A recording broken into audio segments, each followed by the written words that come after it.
There has been any moment when you are like totally burned out after all these flame board, you're like, no, I'm done.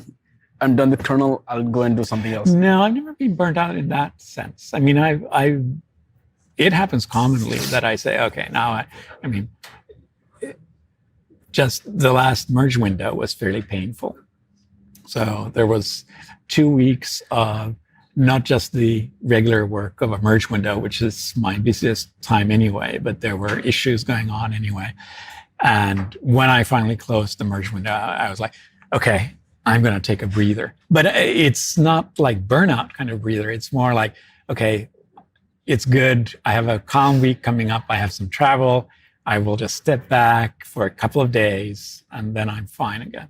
But do you travel a lot or you don't travel much? No, this was just this time. I don't travel very much for conferences. Mm-hmm.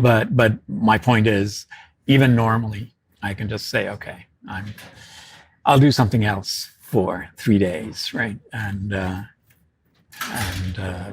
that's fine. It's not the kind where I feel like this project is not worth it. It's more like, wow, okay, now I just need to have an extended weekend. Yeah, take a break from all that stress and everything, right? And honestly, it's not that common. I mean, most of the time I'm not stressed. Mm-hmm. We have a very working code flow. There is, even when I'm busy, it's seldom really stressful.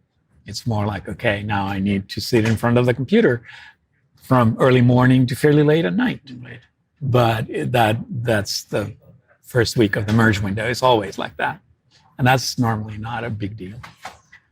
So a couple of times a year, I get the feeling like, okay, that was too much. Let's take a few days off.